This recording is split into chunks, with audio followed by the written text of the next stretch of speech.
In the closing months of World War II, entire operations vanished into smoke and silence.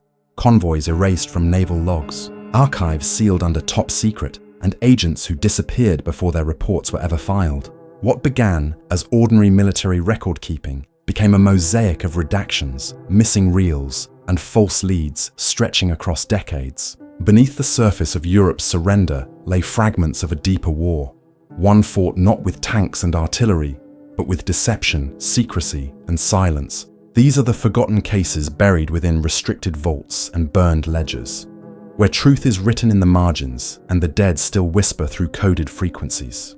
Chapter 1. The Vanished Convoy of Operation Solstice.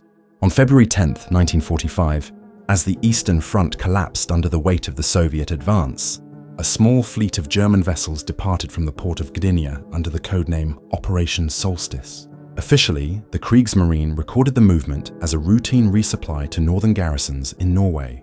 Yet post-war intelligence would reveal that this was no ordinary convoy. Among the listed cargo, steel crates, sealed barrels, and encrypted manifests were names marked SS Wissenschaftliche Personal and a peculiar notation, nicht erfassen unter Standardbefehl, meaning not to be registered under standard command.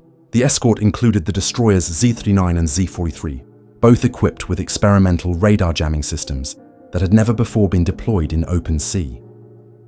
The convoy was scheduled to make radio contact every 12 hours through the Wehrmacht station at Pillau. The first two transmissions were routine: course confirmation, weather conditions, fuel status. The third never came. By February 13th, all communication ceased. Soviet coastal radar along the Gulf of Finland briefly registered unidentified signals traveling north, but no wreckage was ever reported. The Kriegsmarine later attributed the loss to enemy submarine action. However, British naval logs for the same period make no mention of any contact or engagement in the Baltic Sea. Something, either man-made or deliberate, had erased Operation Solstice from every side's records.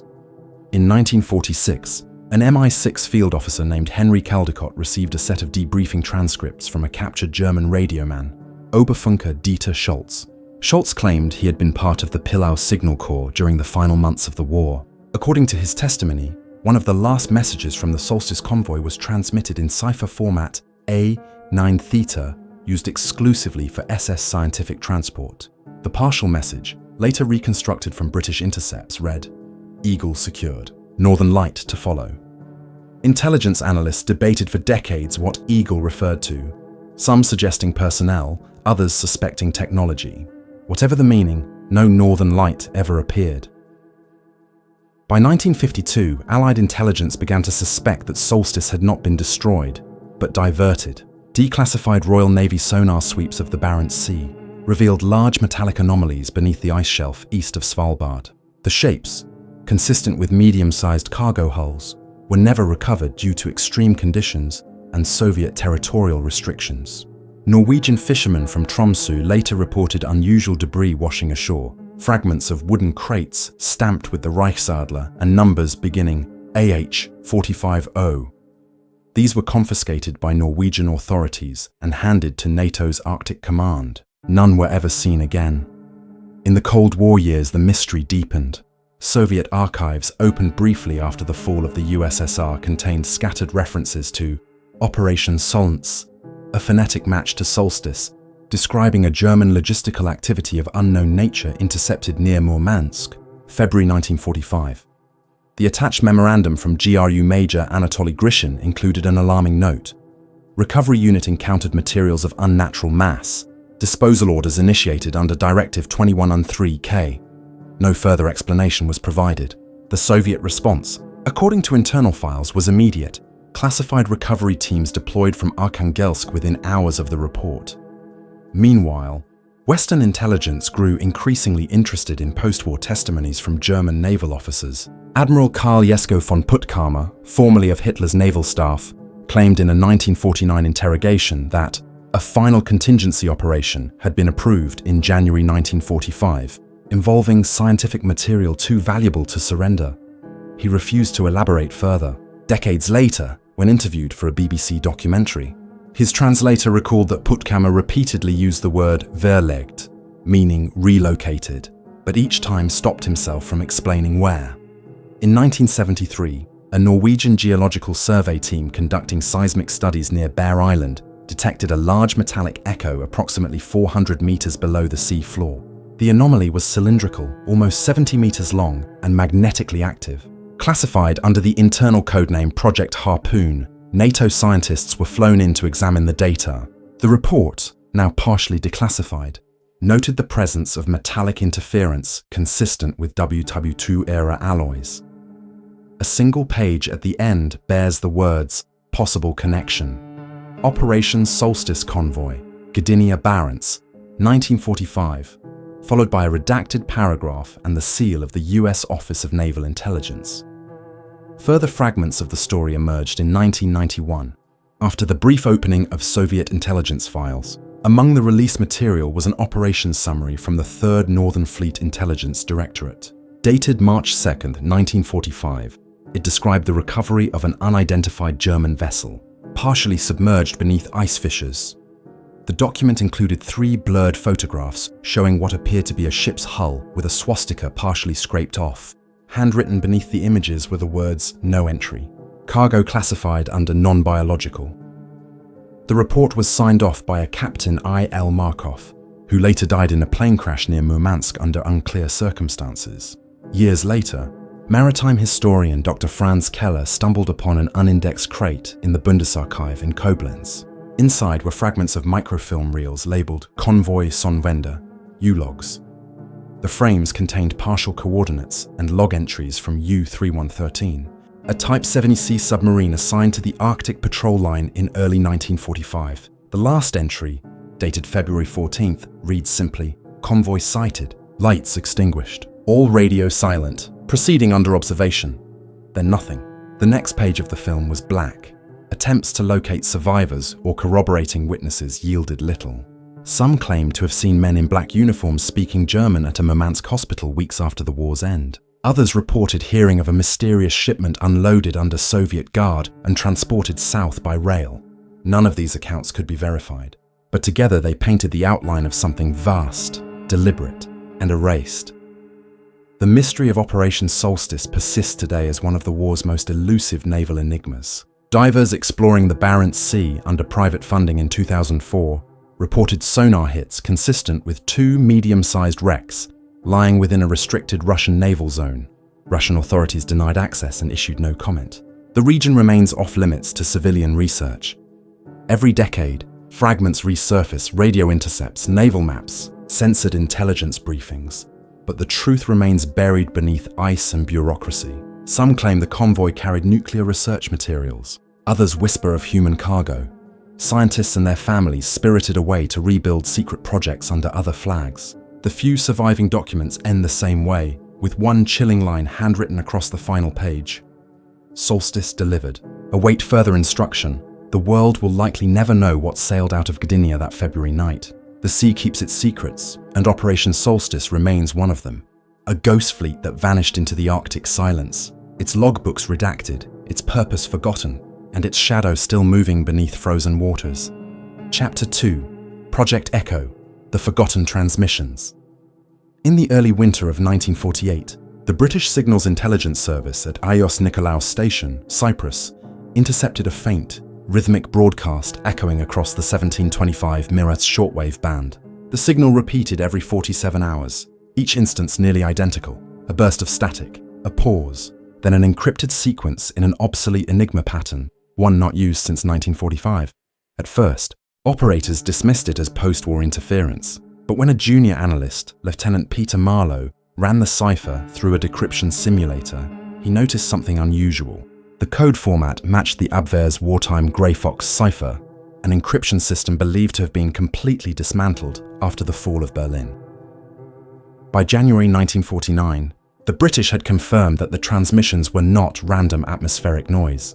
The source triangulated to somewhere within the Bavarian Alps, near the ruins of Berchtesgaden. The signals came at irregular intervals but always between 0100 and 0130 hours GMT, as though following a timed schedule. MI6 codenamed the phenomenon Project Echo. American intelligence, then building its own European network through the newly formed CIA, requested cooperation. Joint intercept teams began monitoring the signal from listening posts in Malta, Gibraltar, and Crete all recorded the same frequency drift, consistent, deliberate, and entirely human. The first major decryption breakthrough came in March 1949. A three-letter block, HKT, appeared repeatedly in the messages. It matched an internal identifier used by the Abwehr's Section 2, Technical Intelligence. Alongside these, analysts uncovered coordinate sequences pointing toward Alpine grid zones, once controlled by the Wehrmacht's Oberkommando der Marine. When plotted on an aerial chart, the coordinates formed a triangle enclosing an area of less than 30 square kilometers. At its center lay the ruins of an SS communications complex, destroyed by Allied bombing in 1945, known locally as the Obersalzberg Relay. In May, an Anglo-American investigation team under the command of Captain Robert Kessler of the OSS's European Division was dispatched under diplomatic cover. The group consisted of 6 specialists, 2 radio engineers, 1 linguist, 1 code analyst, and 2 field operatives. Their mission, outlined in the now declassified Directive 415B, was to verify, neutralize, and document any residual transmission source connected to pre-1945 Axis intelligence activities. The team arrived in Munich and proceeded south by military convoy, disguised as part of a reconstruction survey. According to the mission's after-action report, heavily redacted, the group established base operations in a commandeered farmhouse near Berchtesgaden on June 3, 1949. What they found would trouble analysts for decades. Beneath a collapsed bunker network near the Kailstein Mountains, the team discovered a sub-basement containing 3 rusted Siemens radio consoles, still connected to an external antenna system that had somehow remained intact through years of neglect. 2 of the transmitters were inoperable, but the third, when powered by a portable generator, began broadcasting immediately on the same 17.25 MHz frequency intercepted in Cyprus. Captain Kessler recorded in his field log, transmitter functional, automatic sequence, no manual input detected, emission pattern consistent with relay or beacon, frequency unchanged. The broadcast continued for 20 minutes before abruptly ceasing. The cause of shutdown was never identified. Inside the control room, operators found rolls of magnetic wire recording tape, an advanced medium developed by AEG for the Luftwaffe's encryption department in 1944. The reels contained layers of overlapping code fragments. One portion was successfully reconstructed by British cryptanalyst Dr. Evelyn Grant, revealing an instruction sequence that translated roughly to maintain interval, await primary confirmation, line secure. But the final section contained an ominous phrase repeated 3 times: "Wir sind noch hier." We are still here. Following the discovery, the team sealed the site under US Army jurisdiction and shipped all recovered equipment to an underground facility in Frankfurt, codenamed Station Raven. In 1951, the CIA absorbed the case file into its European Communications Archive, where it remained dormant until the 1970s. During this time, several members of the original ECHO team either died unexpectedly or disappeared from service records. Captain Kessler was killed in a car accident outside Stuttgart in 1952. The linguist, Dr. Otto Voss, defected to East Germany in 1953 and was never seen again. In 1979, the United States declassified fragments of Project ECHO under the Freedom of Information Act. Among the released material was a memorandum from the CIA's Directorate of Science and Technology dated November 4, 1957. It described follow-up transmissions received intermittently between 1953 and 1955, each time weaker, as though the source was degrading. Yet the encoded message structure remained identical to that of the 1948 broadcasts. The memo concluded, signal origin presumed automated. Hypothesis, delayed activation of buried relay network designed for post-conflict coordination or disinformation. But another internal report contradicted that assumption. Dated 1960, it claimed that the ECHO transmissions resumed briefly, stronger, and slightly shifted in frequency, now broadcasting from an unknown origin believed to be mobile. Field triangulation placed it between Linz and Salzburg. NATO communications specialists noted a disturbing fact. The signals mirrored in real time with corresponding atmospheric anomalies, temperature spikes, EM interference, and radar ghosting, suggesting high-energy radio output beyond the range of standard wartime equipment. To this day, no one has conclusively explained how a 1940s transmitter could have produced that kind of power without external amplification. In 1994, after the fall of the Iron Curtain, researchers accessing former Stasi archives in Berlin discovered a classified East German intelligence folder labeled Echo ALP87. It contained transcripts of intercepted Western broadcasts, along with Stasi analyses asserting that Project Echo had been reactivated by external operatives. The attached commentary suggested that Soviet authorities were aware of similar transmissions in their sectors as early as 1950, but had suppressed reports under the pretext of foreign propaganda signals. One page, handwritten in Cyrillic, mentioned Channel 12 linked to unrecovered SS intelligence node, function unknown. Today, surviving Echo documentation is scattered across multiple national archives, each missing crucial sections. Some of the recovered reels from Station Raven are stored at the National Cryptologic Museum in Maryland, labeled Unsolved Signal Patterns. When played, the recordings emit a low, oscillating pulse that gradually forms into intelligible Morse sequences. The most recent verified intercept, recorded by amateur radio operators in 2003, contained a chilling repetition identical to the 1948 original, Wir sind noch hier. The origin again traced to the Alps, though pinpointing the exact source proved impossible. For historians, Project Echo remains an anomaly, a convergence of post-war paranoia and buried wartime technology. For intelligence veterans, it is a reminder that some frequencies, once opened, never fall silent. In the static hum of shortwave, where forgotten ciphers still whisper across decades, the ghosts of a vanished empire continue their ritual transmissions, unacknowledged and unanswered. And somewhere in the quiet peaks of Bavaria, perhaps beneath the snow-covered remnants of a forgotten relay, a single red light may still flicker, waiting for an operator who never returned. Chapter 3: Operation Iron Crypt, the Dresden Cache. In February 1945, Dresden was a city already trembling beneath the weight of inevitability. Refugees flooded its streets, Wehrmacht convoys clogged every road west, and Allied bombers circled overhead waiting for orders. Beneath that chaos, far from public view, a small detachment of SS officers under the command of Obersturmbannführer Gerhard Neumann conducted a final desperate mission. Codenamed Operation Iron Crypt, its objective was the concealment and extraction of a cache of Reich scientific records and materials deemed essential to the post-war continuity of German research. What those materials were has never been fully determined, but fragments of recovered documentation and declassified Allied intelligence suggest the operation's scale far exceeded a mere evacuation of papers. The vault chosen for concealment lay directly beneath the Dresden Hauptpost, the central post office. Constructed during the 1930s with reinforced concrete and subterranean storage facilities, the building had been quietly expanded by the SS in 1943 under the pretext of air raid protection. In reality, it had become one of the Reich's secret archival centers, housing sensitive files from occupied territories, including experimental reports from Poland, France, and the Balkans. A document uncovered in 1958 within the British Public Record Office describes a reinforced subcellar complex, hermetically sealed, containing 4 armored containers of technical and medical documents.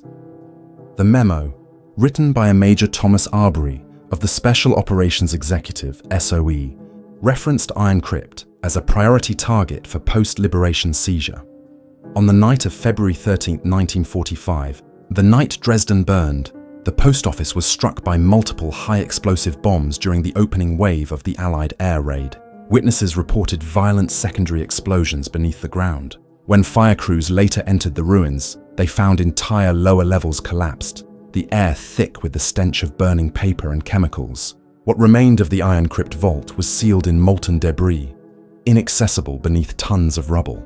The SS Records Division declared the cache lost, but British intelligence did not believe it. In April 1945, as Allied forces advanced through Saxony, a specialized SOE detachment led by Captain William Hargreaves entered Dresden under cover of humanitarian relief. Their orders, recorded in an unclassified War Office file, WO-24819, were explicit: locate and recover priority scientific and SS documentation before Soviet occupation. The team spent 3 days combing the post office ruins. Locating a reinforced entry shaft partially intact, they descended 30 meters underground, and uncovered remnants of iron safes marked Ahnenerbe and Reichsforschungsrat. Inside were charred folders, chemical canisters, and sealed vials labeled with alphanumeric codes. Several were still warm to the touch, as if subjected to internal reaction. Hargreaves's field report described unidentified crystalline residue with metallic sheen, secured under lead containment.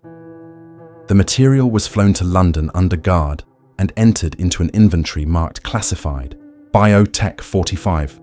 The Soviets arrived 2 days later. Upon discovering the excavation site, they accused the British of looting German scientific property. NKVD officers sealed the remaining ruins, declaring them under Soviet jurisdiction.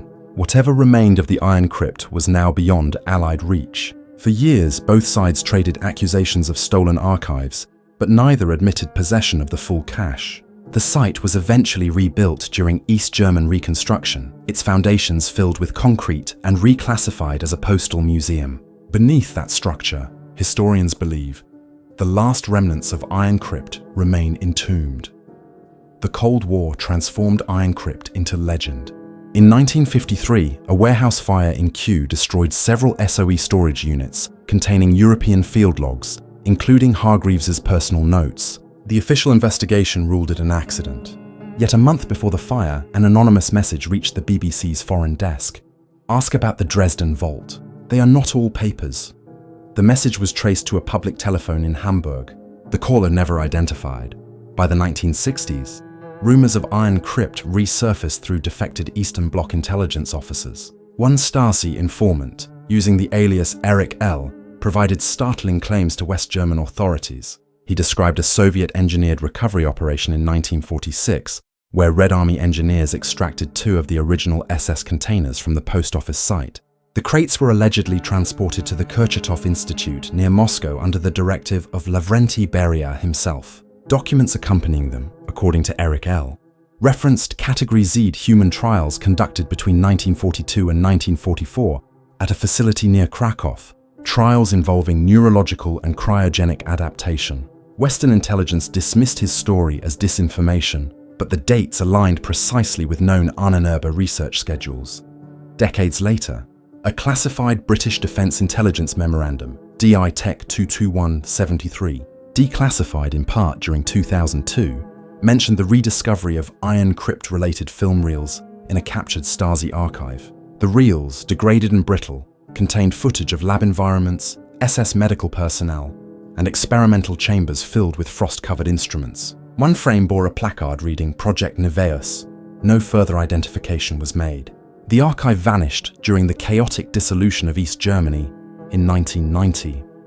Among researchers, the most enduring mystery lies in the manifest recovered from the Dresden ruins. A surviving fragment, now housed in the Imperial War Museum, lists itemized contents: 12 sealed volumes, technical data, 6 sealed vials, chemical unstable, 1 package, visual record, restricted. The page ends abruptly with a handwritten signature. H. Kammler. If genuine, that would link the cache directly to SS General Hans Kammler, the architect of Germany's advanced weapons projects, and the man who disappeared without trace in May 1945.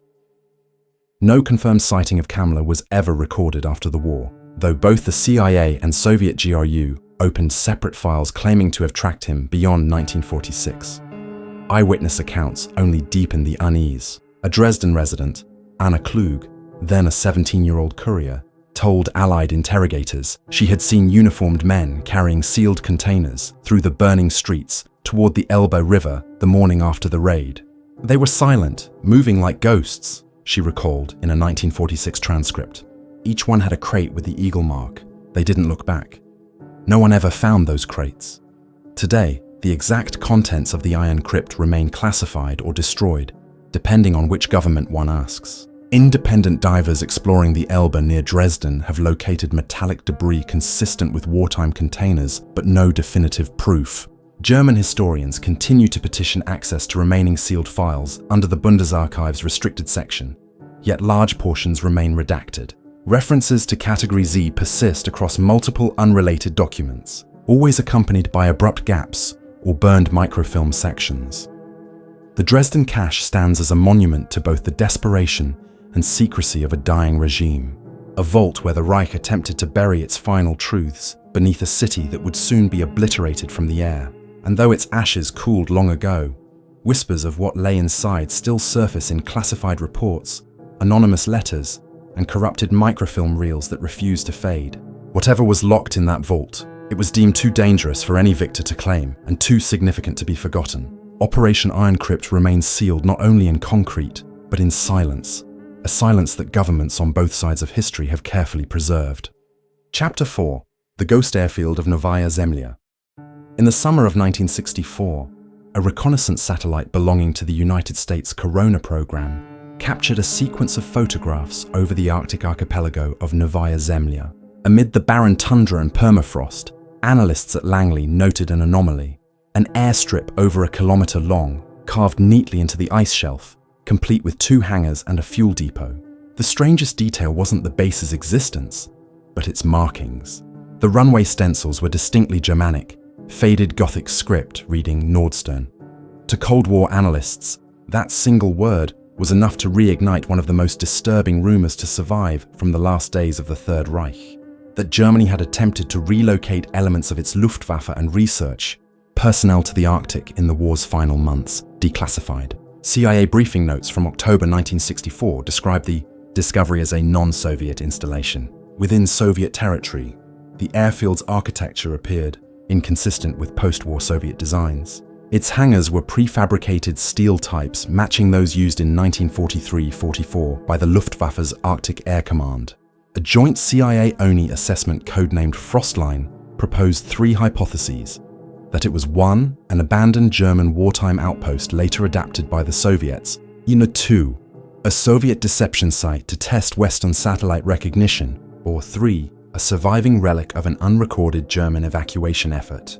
The photographs were classified top secret and filed under unconfirmed enemy installations. Yet a brief mention of Novaya Zemlya's mysterious base existed earlier. Soviet naval records, recovered after 1991, contain a 1947 memorandum from Captain Boris Smirnov of the Northern Fleet Intelligence Directorate. Smirnov reported unusual metallic debris, aircraft parts, and heavy equipment found near the Matoshkin Shah Strait. He also noted the presence of technical manuals written in German, partially burned. The report was filed under recovered enemy material, non-nuclear, and then redacted. For decades, Soviet authorities dismissed the site as a Cold War myth, but the satellite photos proved it had been real. In 1965, under Operation Icevale, the US Navy dispatched a covert submarine mission, the USS Swordfish, to approach the archipelago under ice cover. The submarine's onboard periscope camera confirmed a visible airfield structure. Infrared imaging detected faint thermal traces inside one of the hangars. The Swordfish's captain, Commander Edward Hanlon, noted in his classified log, observed light flicker consistent with generator exhaust. No surface activity. Radiation meter indicates minor anomalies, readings above background. The data was transmitted to naval intelligence in Norfolk and later shared with British and Canadian analysts. Then the entire report was sealed. Parallel to this, the Soviets initiated their own inspection. In February 1966, a GRU team from Arkhangelsk conducted a ground expedition. According to a recovered field report found decades later, the unit found a reinforced concrete structure buried beneath snow, containing aviation components of non-Soviet origin. The lead investigator, Colonel Viktor Kolyadin, described aircraft fragments bearing serial numbers beginning RLM 214, the wartime designation for Germany's Reichsluftfahrtministerium. Even more bizarrely, inside one hangar, they found empty fuel drums marked Flugbenzin C3, aviation gasoline used exclusively by late-war German fighters. The Soviets dynamited the entrance and classified all materials under Object 12. Kolyadin's diary, discovered in 1995 by his grandson, includes a single cryptic line: "They were there before us. We only closed the door." Throughout the Cold War, the existence of Nordstern remained an open secret among intelligence circles. Western military historians speculated it might have served as a refueling base for long-range U-boats or aircraft attempting transpolar routes. One particularly controversial theory connected it to Operation Solstice, the vanished German convoy of February 1945. Certain declassified Kriegsmarine records mention a secondary destination referred to only as Polar Stützpunkt, polar base. If Nordstern and Solstice were linked, it would imply that the convoy's cargo reached Novaya Zemlya decades before satellite eyes rediscovered it. The CIA revisited the site in 1971 during the increased tensions of the Nixon-Brezhnev period. Analysts noticed that subsequent Soviet photographs showed the airfield had been deliberately destroyed.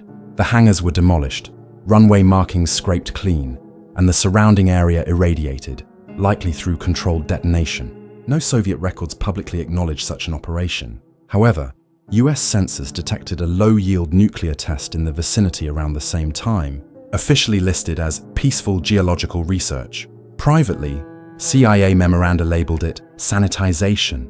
Eyewitness testimony adds another layer of unease.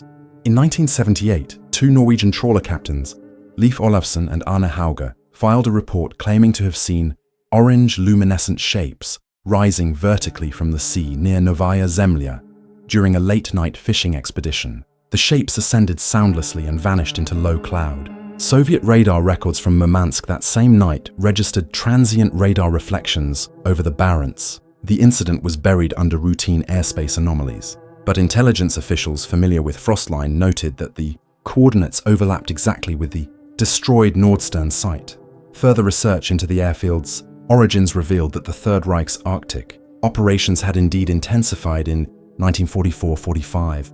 Documents uncovered in the Bundesarchive mention Project Morgenrot, Morning Red, a Luftwaffe initiative intended to establish emergency polar outposts for continued research after Germany's defeat. A corresponding entry in the OKW's war diary mentions experimental transports directed northward under special authorization. No operational records survive beyond April 1945. Yet the presence of an Arctic airfield consistent with these descriptions decades later raises disturbing questions. In 1992, following the Soviet Union's collapse, a team of Russian geologists surveying for nuclear contamination rediscovered remnants of the airfield beneath meters of ice. Among the wreckage were corroded steel fragments bearing German serial patterns and a single brass tag stamped Nordstern, 1945. Samples taken from the surrounding soil contained elevated levels of synthetic fuel compounds, consistent with wartime aviation blends, but no evidence of nuclear residue. Within days, the Russian Ministry of Defense reclassified the region as a restricted military zone, citing environmental hazards. The report was withdrawn from public circulation. To this day, Nordstern exists only in fragments, grainy satellite photos, faded field reports, and whispered recollections of an outpost that should never have been there. Some historians believe it was merely a Soviet hoax to test Western espionage capabilities. Others are convinced it was real, a remnant of a secret evacuation effort designed to preserve the Reich's technological core. The truth lies frozen beneath the Arctic permafrost, where time itself preserves the evidence that men chose to bury. Every few winters, satellite anomalies still register faint electromagnetic signatures from that same sector of Novaya Zemlya, as if something metallic deep below the ice still hums in silence. Perhaps it is only geological interference, or perhaps, as one retired GRU colonel wrote in his final correspondence before his death in 1999, "We did not erase Nordstern. We only made sure it would never wake again." Chapter 5. The Prague Directive. The Files That Never Existed. At dawn on March 19, 1946, a sealed freight train sat idle on a siding near Plzeň, Czechoslovakia. It bore no markings of origin except for the Reichsadler stamped on several iron-bound crates and a faded stencil reading Vertraulich. Local railway workers, uncertain of its contents, alerted Czech security forces. Within hours, Soviet occupation officers surrounded the site and took control. What they found inside would set off one of the most secretive intelligence scrambles of the early Cold War, a mystery later known among archivists and defectors only as the Prague Directive. The train contained 63 containers, each sealed with lead and stamped with codes referencing multiple defunct wartime agencies: SS Wirtschaftsverwaltungshauptamt, Reichsbankdirektion B, and IG Farbenforschung. Accompanying documents, half-burned, suggested the shipment had originated in Austria, possibly from the ruins of the Mauthausen industrial annex. The manifests listed technical equipment, financial records, and a vague entry translated as continuity funds. Phase the third. Soviet intelligence immediately classified the cargo and transferred it to a secure facility in Prague under NKVD supervision. Internal memoranda from the Czechoslovak Ministry of the Interior, declassified briefly in 1992, refer to this operation under a single phrase: Directive Praha. The Soviets' interest in the train was immediate and absolute. On March 24th, Lavrenti Beria himself issued a telegram to the NKVD's regional command. All materials secured under Directive Praha are to be considered strategic assets. Western involvement prohibited. What happened to the cargo afterward remains largely undocumented. By April 1948, when communist forces consolidated control in Czechoslovakia, the entire directive had disappeared, its files, crates, and personnel reassigned or purged. The official explanation: destroyed during relocation. Yet, scattered fragments across Western and Eastern archives tell another story. A 1947 OSS field summary, authored by Lieutenant Harold Wexler, described intelligence indicating Soviet recovery of Axis, financial assets intended for post-war use. He identified a train seizure near Plzeň and speculated that it carried documents pertaining to the redirection of industrial capital through neutral intermediaries. Wexler's report, marked confidential, was shelved by 1949. Around the same time, he died in an apparent automobile accident in Vienna. Decades later, CIA archival cross-referencing confirmed that his last submitted memorandum mentioned a code name found nowhere else in surviving Allied records: Die Wiederordnung. The reorganization. Czechoslovak witnesses later interviewed by Western journalists recalled heavy activity at the recovered train site for weeks after its discovery. One railway worker, Josef Štefek, described Soviet engineers welding additional plates over the wagon doors and transporting them under guard to a disused textile mill outside Prague. He never saw them again. Others reported seeing unfamiliar men in black uniforms without insignia, speaking German among themselves. One interpreter attached to the Ministry of Defense identified them as technical specialists seconded from Moscow, though their behavior and dialect suggested otherwise. The only surviving written trace of the Prague Directive from Soviet archives comes from a heavily redacted KGB summary labeled File 3877B. The document, dated April 2nd, 1946, describes transfer of sensitive industrial documentation and associated materials related to the economic reconstruction program. One paragraph, partially legible beneath censor ink, refers to establishment of continuity networks via Swiss and Spanish intermediaries and preparation of post-war logistical framework by former Reich agents now under new direction. The remaining pages are blacked out. Attached is a brief handwritten note, initialed by Beria. No further inquiry. Containment absolute. Western economists studying post-war capital flows have long noted unexplained financial movements through Zurich, Madrid and Buenos Aires between 1946 and 1950. Funds trace back to dormant accounts once held by German industrial conglomerates. When questioned, Swiss banking authorities cited confidentiality statutes, but declassified US Treasury files from the 1970s, referencing Operation Safe Haven, the Allied effort to track Nazi assets, list a mysterious ledger recovered from Berlin in 1945, showing ongoing transfers under account name Prague Archive. The account ceased activity in mid-1946, exactly when the Prague Directive vanished. In 1952, a defector from Soviet intelligence identified only as Source G testified before West German counterintelligence that portions of the directive's crates had been relocated to a secure repository within the Lubyanka building in Moscow. He described film reels, vials of chemical residue, and ledgers linking wartime industrialists to European reconstruction programs. The credibility of his claims was never verified, though one investigator noted that his descriptions of the crate markings precisely matched those logged in the original Czechoslovak seizure inventory.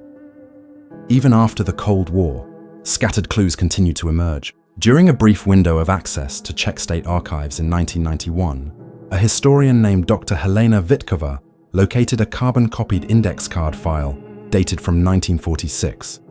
One entry read, Directive Praha, subset K12, subject, Financial Industrial Continuity, codename Odessa. Another listed medical and technical documentation from Austria Final transport. The file disappeared before she could return to duplicate it. Her office at Charles University was later burglarized. Nothing else was taken. The concept of Directive Praha became a forbidden topic in Eastern Europe throughout the 1950s and 1960s. Rumors suggested it contained proof of an organized post-war network of Nazi industrialists, financiers, and scientists integrated into both Soviet and Western systems. In the 1980s, KGB defectors hinted that the directive also held information on early Cold War trade arrangements, implying that the USSR and Western powers quietly benefited from these recovered assets. A single line from a declassified British Defence Intelligence file summarizes this hauntingly. Directive Praha, potential confirmation of cross-block economic contamination. Perhaps the most tantalizing evidence surfaced in 1994, when a former Czech intelligence archivist Milan Pokorny claimed to have viewed microfilm reels marked Prague Directive during his service in the 1960s. According to Pokorny, the footage showed an underground warehouse lined with crates, each labeled with both German and Cyrillic identifiers. In one frame, a uniformed Soviet officer inspects a ledger, while behind him stands a man in civilian clothing, balding, middle-aged, unmistakably Western. No one has been able to confirm the film's authenticity, and Pokorny died the following year under ambiguous circumstances, officially ruled a suicide. Today, the directive's existence is still denied by the Russian Federation and the Czech Republic alike. No files bearing that name appear in official archives, yet references persist in secondary indexes and unnumbered registry books. When historians request access to related materials, they are told the records were destroyed in the 1948 coup or lost during archival relocations. And yet, in 2011, a restricted section of the Russian State Archive briefly listed Prague collection, 1946-48, inventory withdrawn, before being removed from the catalogue within 24 hours, whatever. The Prague Directive contained financial data, scientific evidence, or something far more compromising. It was erased not to conceal the crimes of a defeated regime, but to protect the structures that survived it. The shadow of its ledgers still hangs over post-war Europe, hinted at in corporate continuities, unbroken family trusts, and anonymous foundations that somehow predate their own incorporation. No single government claims responsibility for the files, yet none have an interest in their re-emergence. Somewhere, perhaps deep within a forgotten archive basement, those iron-bound crates may still rest, unopened, unlisted, and waiting. Their seals bear the same inscription etched on every recovered fragment of the directive: Für die Zukunft, for the future. The silence of war's aftermath endures, broken only by whispers through static, coded fragments, and sealed rooms that history never reopened.